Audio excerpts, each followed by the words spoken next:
Ponsel saya bergetar tepat saat saya sedang memilih gaun untuk pernikahan adik saya. Pesan singkat dari ibu. Jantung saya berdegup kencang. Mungkin dia ingin bertanya tentang penerbangan saya atau konfirmasi kedatangan saya. Tapi ketika saya membuka pesan itu, dunia saya runtuh dalam sekejap. Tolong jangan datang. Keluarga menginginkan pernikahan tanpa drama. Tangan saya gemetar memegang ponsel. Saya membaca pesan itu berulang kali, berharap kata-katanya akan berubah, berharap ini hanya mimpi buruk. Tapi tidak. Kata-kata itu tetap sama, dingin dan menusuk seperti pisau yang ditancapkan langsung ke jantung saya. Jika kalian pernah merasakan disingkirkan oleh keluarga sendiri, tekan tombol subscribe sekarang, karena cerita saya mungkin akan membuat kalian merasa tidak sendirian. Nama saya Aisyah. Dan ini adalah kisah tentang bagaimana saya menjadi orang asing di keluarga saya sendiri. Perjalanan ini dimulai bertahun-tahun yang lalu, jauh sebelum pesan mengerikan itu tiba. Saya selalu menjadi anak yang berbeda. Sementara adik perempuan saya, Sari, mengikuti semua keinginan orang tua dengan sempurna, saya selalu mempertanyakan tradisi, memilih jalan saya sendiri. Ketika Sari memilih jurusan akuntansi seperti yang ayah inginkan, saya memilih seni rupa. Ketika Sari menikah dengan pria pilihan keluarga, saya memilih untuk fokus pada karir saya terlebih dahulu. Setiap keputusan saya selalu disambut dengan kekecewaan. Setiap pencapaian saya selalu dibandingkan dengan kesuksesan Sari yang lebih tradisional di mata mereka. Tapi saya tetap bertahan. Saya tetap datang ke setiap acara keluarga, tetap menelepon ibu setiap minggu, tetap berusaha mempertahankan ikatan itu meskipun terasa seperti menarik tali yang sudah putus. 5 tahun yang lalu, saya bertemu dengan Daniel. Dia bukan Muslim seperti keluarga kami, dan disitulah semuanya benar-benar runtuh. Ketika saya memberitahu keluarga tentang hubungan kami, reaksi mereka lebih buruk dari yang saya bayangkan. Ayah tidak berbicara dengan saya selama 6 bulan. Ibu menangis setiap kali kami berbicara di telepon. Sari mengirim pesan panjang tentang bagaimana saya memalukan keluarga, bagaimana saya egois karena hanya memikirkan kebahagiaan saya sendiri. Tapi Daniel adalah orang yang terbaik yang pernah terjadi dalam hidup saya. Dia mendukung impian saya, menghormati latar belakang saya, dan mencintai saya dengan cara yang tidak pernah saya rasakan sebelumnya. Kami membangun kehidupan bersama, penuh dengan cinta dan saling pengertian. Dan meskipun keluarga saya menolak untuk bertemu dengannya, saya tetap berharap suatu hari mereka akan melihat betapa dia membuat saya bahagia. 2 bulan yang lalu, Sari menelepon saya. Suaranya ceria, berbeda dari nada dingin yang biasa dia gunakan ketika berbicara dengan saya. Aisyah, aku akan menikah lagi, katanya.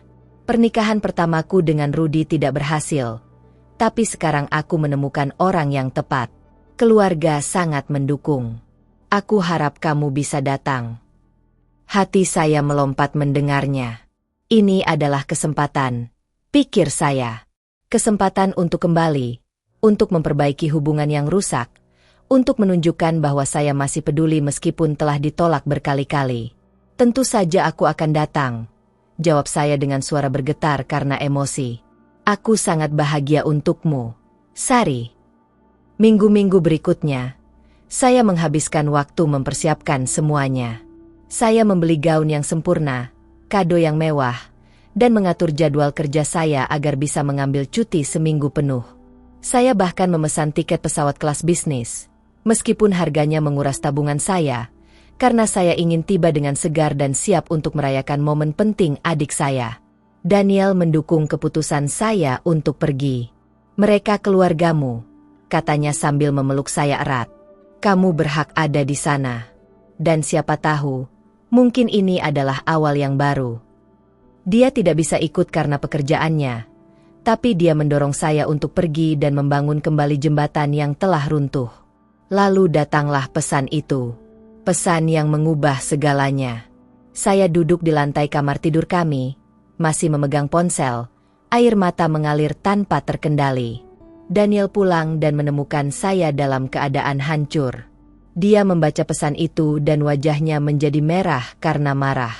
Bagaimana mereka bisa melakukan ini padamu? Tanyanya dengan suara bergetar. Bagaimana ibu kandungmu sendiri bisa mengirim pesan seperti ini? Saya tidak memiliki jawaban.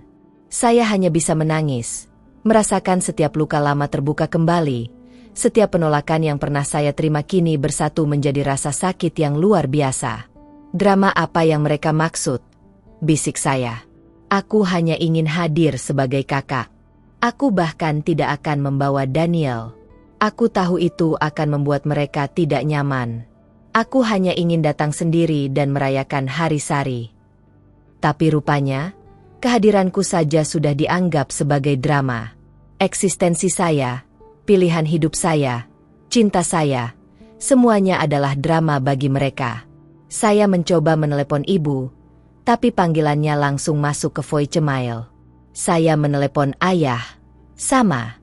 Saya mengirim pesan ke Sari, memohon penjelasan, tapi dia hanya membalas singkat, "Ini keputusan keluarga.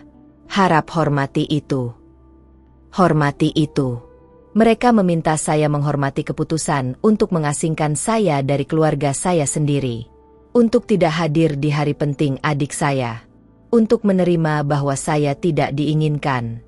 Kalau kalian ingin tahu bagaimana saya menghadapi penolakan ini dan apa yang terjadi selanjutnya, jangan lupa tekan tombol like dan subscribe, karena keputusan yang saya ambil selanjutnya akan mengubah segalanya. Malam itu, saya tidak bisa tidur. Saya menatap langit-langit kamar. Pikiran saya berputar tanpa henti. Daniel berbaring di samping saya. Tangannya menggenggam tangan saya dengan erat, memberikan kekuatan dalam keheningan. Dia tidak perlu mengatakan apa-apa. Kehadirannya saja sudah cukup. Menjelang subuh, saya membuat keputusan. Saya akan menulis surat. Bukan pesan singkat, tapi surat yang benar-benar ditulis tangan, di mana saya akan menuangkan semua yang saya rasakan. Semua rasa sakit, semua kerinduan, semua cinta yang masih saya miliki meskipun telah ditolak berkali-kali. Saya menghabiskan seluruh hari itu menulis. Kata-kata mengalir dari pena saya seperti air yang telah lama terbendung. Saya menulis tentang masa kecil kami, tentang bagaimana Sari dan saya dulu sangat dekat, tentang bagaimana kami berbagi rahasia dan mimpi. Saya menulis tentang bagaimana saya merasakan diri saya menjauh dari keluarga, tentang setiap momen di mana saya merasa seperti orang asing. Saya menulis tentang Daniel, tentang bagaimana dia bukan ancaman bagi nilai-nilai keluarga kami, tapi seseorang yang memperkaya hidup saya dengan cara yang tidak terduga. Dan saya menulis tentang cinta, tentang bagaimana cinta tidak seharusnya bersyarat, tentang bagaimana keluarga seharusnya menjadi tempat di mana kita bisa menjadi diri kita sendiri tanpa takut ditolak. Saya menulis tentang bagaimana saya masih mencintai mereka meskipun mereka telah menyakiti saya begitu dalam. Surat itu menjadi 10 halaman penuh. Ketika saya selesai, tangan saya kram dan mata saya bengkak karena menangis. Tapi saya merasa sedikit lebih ringan, seolah-olah dengan menuangkan semua emosi itu ke atas kertas, saya telah melepaskan sedikit beban yang saya pikul. Saya mengirim surat itu melalui pos kilat, memastikan akan tiba beberapa hari sebelum pernikahan. Saya tidak tahu apakah mereka akan membacanya, tapi saya perlu mencoba. Saya perlu membiarkan mereka tahu bahwa saya tidak akan diam saja menerima penolakan ini tanpa menyuarakan kebenaran saya. Hari-hari berlalu tanpa balasan. Tanggal pernikahan semakin dekat. Saya membatalkan tiket pesawat saya dan menggunakan uang pengembalian dana untuk sesuatu yang lain. Sesuatu yang pada awalnya terasa seperti ide gila tapi semakin lama semakin masuk akal. Saya memutuskan untuk menggunakan waktu cuti saya untuk melakukan sesuatu yang berbeda. Daniel dan saya telah lama membicarakan untuk mengunjungi panti asuhan di kota kami, tempat di mana anak-anak yang kehilangan keluarga mereka tinggal. Jadi kami melakukannya. Kami menghabiskan waktu seminggu di sana, bermain dengan anak-anak, mendengarkan cerita mereka, dan membantu perbaikan bangunan yang sudah tua. Di sana, di antara anak-anak yang telah kehilangan segalanya namun masih memiliki harapan dan kegembiraan dalam mata mereka, saya menemukan perspektif baru. Saya bertemu dengan seorang gadis kecil bernama Laila, berusia 10 tahun, yang orang tuanya meninggal dalam kecelakaan. Dia menceritakan bagaimana dia masih mengingat pelukan ibunya, bagaimana dia masih bermimpi tentang keluarganya, bagaimana dia berharap suatu hari akan diadopsi oleh keluarga yang akan mencintainya. Tapi bahkan jika itu tidak terjadi, kata Laila dengan mata besar yang penuh kebijaksanaan jauh melampaui usianya, aku masih memiliki teman-teman di sini. Kami seperti keluarga. Kami saling menjaga. Kata-kata anak itu menghantam saya. Di sini ada seorang gadis yang telah kehilangan segala-galanya namun masih mampu menciptakan keluarga dari orang-orang di sekitarnya. Sementara saya memiliki keluarga biologis yang memilih untuk membuang saya. Ironi itu menyakitkan namun juga membuka mata saya. Keluarga tidak selalu tentang darah. Keluarga adalah tentang orang-orang yang memilih untuk tinggal, yang memilih untuk mencintai, yang memilih untuk menerima kita apa adanya. Pada hari pernikahan Sari, saya tidak duduk di rumah dengan sedih. Saya berada di panti asuhan, mengadakan pesta kecil untuk anak-anak. Kami mendekorasi ruang makan dengan balon dan pita warna-warni. Daniel membawa gitarnya dan memainkan lagu-lagu ceria. Kami membuat kue bersama-sama, tertawa ketika tepung berterbangan kemana-mana. Anak-anak menari dan bernyanyi, dan untuk pertama kalinya dalam waktu yang lama, saya merasakan kegembiraan yang tulus. Saya tidak berpura-pura tidak sakit. Rasa sakit itu masih ada, tajam dan nyata. Tapi saya memilih untuk tidak membiarkan rasa sakit itu menghancurkan saya. Saya memilih untuk menciptakan momen kebahagiaan bahkan di tengah kesedihan. Malam itu, ketika semua anak sudah tidur dan kami membersihkan sisa-sisa pesta, saya menerima panggilan dari nomor yang tidak dikenal. Saya hampir tidak menjawabnya, tapi ada sesuatu yang membuat saya mengangkat telepon. Aisyah. Suara di ujung sana gemetar. Butuh beberapa detik sebelum saya mengenalinya. Bibi Ratna, saudara perempuan ibu yang selalu baik kepada saya. Bibi, kata saya dengan hati-hati. Aku di mobil, baru keluar dari resepsi pernikahan, katanya dengan suara parau. Aku perlu bicara denganmu. Aku tidak bisa diam lagi. Jantung saya berdegup kencang. Apa yang terjadi? Ibumu membaca suratmu, kata Bibi Ratna. Dia membacanya malam sebelum pernikahan. Aku melihatnya menangis. Aisyah, aku tidak pernah melihat dia menangis seperti itu. Tapi ayahmu dan Sari mengatakan kepadanya untuk tetap pada keputusan mereka. Mereka bilang kamu akan merusak hari istimewa itu dengan kehadiranmu, bahwa orang-orang akan bertanya tentang Daniel dan itu akan memalukan keluarga. Saya menutup mata, mencoba menahan air mata yang mengancam tumpah. Tapi yang membuatku harus meneleponmu, lanjut Bibi Ratna, adalah apa yang terjadi hari ini di resepsi. Salah satu tamu, seorang wanita tua yang merupakan guru piano Sari dulu, bertanya di mana kamu.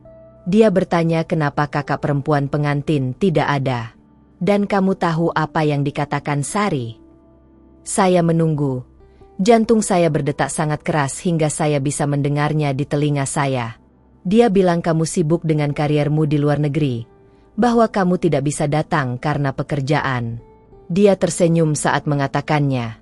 Aisyah, tersenyum sambil berbohong tentang alasan kamu tidak ada. Dan ayahmu mengangguk setuju, dan ibumu hanya menatap kosong ke depan. Mereka membuatmu menjadi orang yang terlalu sibuk untuk peduli, bukan mereka yang memintamu untuk tidak datang. Sesuatu pecah dalam diri saya saat itu. Bukan hati saya, itu sudah pecah. Tapi sesuatu yang lain. Mungkin harapan terakhir bahwa mereka akan mengakui kesalahan mereka, bahwa mereka akan merasakan penyesalan. Terima kasih sudah memberitahuku, Bey, bisik saya. Aisyah, aku minta maaf, kata Bibi Ratna, suaranya penuh dengan emosi. Aku minta maaf karena tidak berbicara lebih keras untukmu selama ini. Aku terlalu takut memicu konflik. Tapi itu salah. Kamu adalah anak yang luar biasa, dan mereka tidak melihatnya. Itu adalah kerugian mereka, bukan kamu yang kurang. Setelah panggilan itu berakhir, saya duduk dalam keheningan untuk waktu yang lama. Daniel duduk di samping saya, menunggu sampai saya siap untuk berbicara. Ketika saya akhirnya menceritakan semuanya, Dia memeluk saya dengan erat. "Kamu tahu apa artinya ini, kan?" katanya dengan lembut. "Mereka tidak akan berubah. Tidak sekarang. Mungkin tidak pernah. Kamu perlu memutuskan bagaimana kamu ingin melanjutkan hidupmu. Kamu bisa terus menunggu mereka untuk menerimamu, atau kamu bisa membangun kehidupan yang penuh dengan orang-orang yang benar-benar mencintaimu." Dia benar. Saya tahu dia benar. 3 hari kemudian, saya menulis email kepada keluarga saya. Ini bukan surat emosional seperti yang sebelumnya.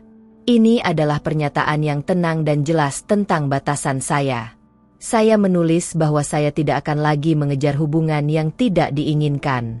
Bahwa saya tidak akan lagi muncul di acara-acara di mana saya tidak diundang atau di mana kehadiran saya dianggap sebagai beban. Bahwa saya akan selalu terbuka untuk hubungan yang tulus dan saling menghormati, tapi saya tidak akan lagi mengemis untuk mendapatkan cinta dan penerimaan yang seharusnya diberikan secara bebas. Saya menulis bahwa saya mencintai mereka, tapi saya juga mencintai diri saya sendiri, dan mencintai diri sendiri berarti tidak membiarkan orang lain, bahkan keluarga, memperlakukan saya sebagai sesuatu yang kurang dari nilai saya. Saya mengirim email itu dan kemudian saya melakukan sesuatu yang simbolis. Saya mengambil ponsel lama saya, yang penuh dengan pesan-pesan menyakitkan dan percakapan yang tidak terbalas, dan saya menggantinya dengan yang baru. Awal yang segar. Nomor baru yang hanya akan saya berikan kepada orang-orang yang benar-benar peduli. Dan kalian tahu apa yang paling mengejutkan? Apa yang terjadi selanjutnya benar-benar mengubah hidup saya dengan cara yang tidak pernah saya bayangkan. Tekan subscribe sekarang karena perjalanan ini masih jauh dari selesai. Minggu-minggu berlalu. Kemudian bulan-bulan. Saya tidak menerima tanggapan dari keluarga saya. Dan meskipun itu menyakitkan, saya juga merasakan ketenangan yang aneh. Tidak ada lagi drama. Tidak ada lagi berharap setiap kali ponsel berdering bahwa itu adalah mereka yang akhirnya mengulurkan tangan. Tidak ada lagi kekecewaan yang konstan. Sebagai gantinya, saya memfokuskan energi saya pada hal-hal yang memberikan makna dalam hidup saya. Daniel dan saya menjadi relawan tetap di panti asuhan. Kami memulai program seni untuk anak-anak, mengajarkan mereka melukis dan menggambar. Melihat wajah-wajah kecil mereka berseri-seri ketika mereka menciptakan sesuatu yang indah memberikan saya kegembiraan yang tidak pernah saya temukan dalam usaha sia-sia untuk menyenangkan keluarga saya. Saya juga mulai menghadiri terapi. Untuk pertama kalinya dalam hidup saya duduk dengan seorang profesional dan menguraikan semua luka, semua pola, semua rasa sakit yang telah saya pendam selama bertahun-tahun. Terapi saya, Ibu Dewi, membantu saya memahami bahwa apa yang terjadi pada saya bukanlah refleksi dari nilai saya, tapi refleksi dari ketidakmampuan keluarga saya untuk melihat melampaui ekspektasi kaku mereka. "Kamu tidak bisa mengubah mereka, Aisyah," katanya suatu hari. "Satu-satunya orang yang bisa kamu ubah adalah dirimu sendiri dan bagaimana kamu merespons situasi ini. Kamu bisa memilih untuk menjadi korban selamanya, atau kamu bisa memilih untuk menjadi penyintas yang membangun kehidupan yang indah terlepas dari penolakan mereka." Kata-kata itu bergema dalam diri saya. Penyintas, bukan korban. Perbedaannya adalah pilihan dan agensi. Korban dibentuk oleh apa yang terjadi pada mereka. Penyintas dibentuk oleh bagaimana mereka merespons apa yang terjadi pada mereka. Saya memilih untuk menjadi penyintas. 6 bulan setelah pernikahan Sari, saya mendapat promosi besar di pekerjaan. Galeri seni tempat saya bekerja menawarkan saya posisi direktur kreatif, sebuah peran yang telah saya impikan selama bertahun-tahun. Untuk merayakan, Daniel mengajak saya makan malam di restoran favorit kami. Di tengah makan malam, dia meraih tangan saya di atas meja. Ada sesuatu yang berbeda dalam tatapannya, sesuatu yang lembut dan penuh makna. "Aisyah," katanya, "aku telah melihatmu tumbuh begitu banyak dalam beberapa bulan terakhir. Aku melihatmu menghadapi rasa sakit yang akan menghancurkan kebanyakan orang, dan kamu tidak hanya bertahan, kamu berkembang. Kamu menjadi versi dirimu yang paling autentik dan kuat. Dan aku merasa sangat beruntung bisa berada di sampingmu." Dia berhenti sejenak, lalu turun dari kursinya dan berlutut. Jantung saya berhenti. Aku tahu kita sudah bersama lama, dan aku tahu aku sudah mengatakan ini sebelumnya, tapi sekarang terasa seperti waktu yang tepat. Aisyah, maukah kamu menikah denganku? Bukan karena tekanan dari siapapun, bukan karena kita harus, tapi karena aku ingin membangun keluarga denganmu, keluarga yang kita pilih, keluarga yang dibangun di atas cinta dan penerimaan tanpa syarat. Air mata mengalir di wajah saya ketika saya mengangguk. Ya, bisik saya. Ya, 1000 kali ya. Restoran meledak dalam tepuk tangan. Orang-orang yang bahkan tidak mengenal kami tersenyum dan mengucapkan selamat. Di momen itu, dikelilingi oleh orang asing yang dengan tulus bahagia untuk kami, saya menyadari sesuatu yang mendalam. Kegembiraan sejati tidak memerlukan validasi dari orang-orang yang menolak kita. Kegembiraan sejati datang dari dalam dan dari orang-orang yang memilih untuk merayakan kita. Kami merencanakan pernikahan yang sederhana. Hanya teman-teman terdekat kami, beberapa rekan kerja, dan secara mengejutkan, Bibi Ratna yang bersikeras dia akan datang tidak peduli apa yang dikatakan keluarga lainnya. Aku sudah terlalu lama diam, katanya ketika saya meneleponnya untuk memberitahu tentang pertunangan kami. Aku tidak akan melewatkan hari bahagiamu. Aku tidak peduli jika itu membuat orang lain tidak nyaman. Ini tentang kamu dan kebahagiaanmu. Saya mengundang anak-anak dari panti asuhan untuk menjadi bagian dari upacara kami. Mereka akan menjadi pengiring kami, membawa bunga dan menaburkan kelopak mawar. Mereka sangat bersemangat, dan kegembiraan mereka yang murni membuat seluruh proses perencanaan terasa ajaib. 2 minggu sebelum pernikahan, saya menerima surat. Tulisan tangan di amplop membuatnya saya berhenti bernapas. Itu tulisan tangan ibu. Dengan tangan gemetar, saya membukanya. Suratnya singkat, hanya 1 halaman. Aisyah sayang, aku telah membaca ulang suratmu berkali-kali sejak kamu mengirimnya. Setiap kata telah membakar hatiku. Aku tahu aku telah menyakitimu dengan cara yang tidak bisa dimaafkan. Aku tahu aku memilih untuk mengutamakan opini orang lain dan ekspektasi sosial daripada kebahagiaanmu. Sebagai seorang ibu, itu adalah kegagalan terbesar yang bisa kulakukan. Aku tidak menulis ini untuk meminta maaf karena kata-kata tidak cukup untuk memperbaiki apa yang telah rusak. Aku menulis ini untuk memberitahumu bahwa aku melihatmu. Aku selalu melihatmu, bahkan ketika aku memilih untuk berpaling. Dan aku ingin kamu tahu bahwa meskipun aku tidak hadir, aku berdoa untuk kebahagiaanmu setiap hari. Aku mendengar kamu akan menikah. Aku tidak tahu apakah aku memiliki hak untuk datang, tapi aku ingin kamu tahu bahwa aku mendukungmu. Aku bangga dengan wanita kuat yang telah kamu menjadi, bahkan jika itu terjadi tanpa dukunganku. Dengan cinta yang tidak pernah hilang meskipun aku gagal menunjukkannya. Ibu. Saya membaca surat itu 3 kali. Daniel menemukanku menangis di dapur. Suratnya masih tergenggam di tanganku. Apa yang kamu ingin lakukan? Tanyanya setelah membaca surat itu. Itu adalah pertanyaan yang tepat. Bukan, kamu harus mengundangnya, atau kamu harus memaafkannya. Tapi apa yang saya inginkan? Dia memberikan saya agensi, pilihan, kekuatan untuk memutuskan. Saya berpikir panjang. Saya berpikir tentang semua rasa sakit, semua penolakan, semua malam menangis. Saya berpikir tentang perjalanan yang telah saya lalui untuk menyembuhkan dan menemukan kekuatanku. Saya berpikir tentang apa arti pengampunan sebenarnya, bukan melupakan atau membenarkan, tapi melepaskan beban kebencian agar saya bisa bergerak maju dengan ringan. Aku akan meneleponnya, kata saya akhirnya. Tapi dengan syarat yang jelas. Panggilan telepon dengan ibu adalah salah satu percakapan paling sulit dalam hidup saya. Saya memberitahunya bahwa saya menghargai suratnya, bahwa saya melihat upayanya untuk mencapai saya. Tapi saya juga jelas tentang batasan saya. Jika kamu ingin datang ke pernikahan saya, kamu datang menerima saya sepenuhnya, termasuk Daniel dan pilihan-pilihan yang aku buat. Kamu datang untuk merayakan, bukan untuk menghakimi. Dan yang paling penting, ini bukan undangan untuk kembali ke pola lama di mana aku terus-menerus mencari persetujuanmu. Ini adalah awal baru, atau bukan apa-apa sama sekali. Ada keheningan panjang di ujung telepon. Kemudian saya mendengar isak tangis ibu. "Aku mengerti," katanya dengan suara bergetar. "Dan aku menerima syaratmu. Aku ingin hadir. Aisyah, aku ingin memulai dengan benar kali ini." Hari pernikahan kami cerah dan indah. Kami menikah di taman kecil yang dipenuhi dengan bunga liar.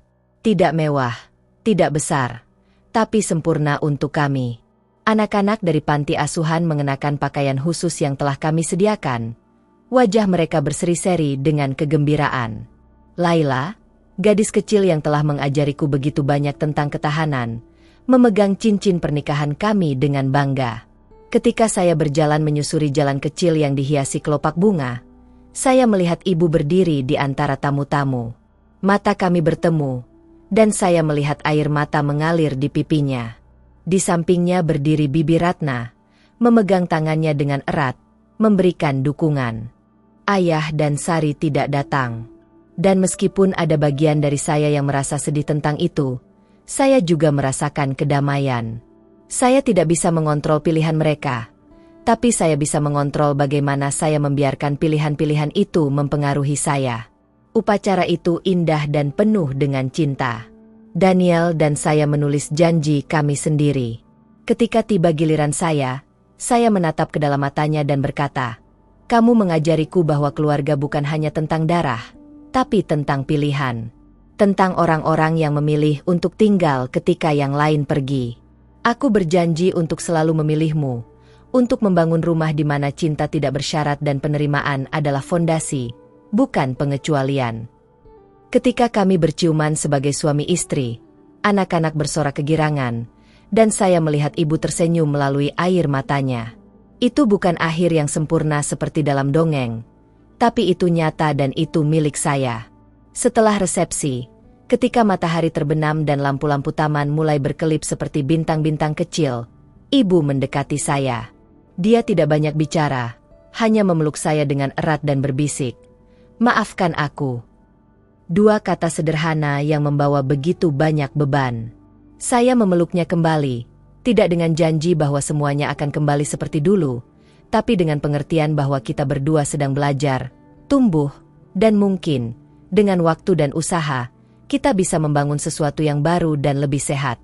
Saya menyadari bahwa kebahagiaan sejati bukan tentang mendapatkan persetujuan dari semua orang, tapi tentang mengelilingi diri kita dengan orang-orang yang merayakan siapa kita sebenarnya. Dan malam itu, dikelilingi oleh cinta yang saya pilih dan yang memilih saya akhirnya merasa lengkap.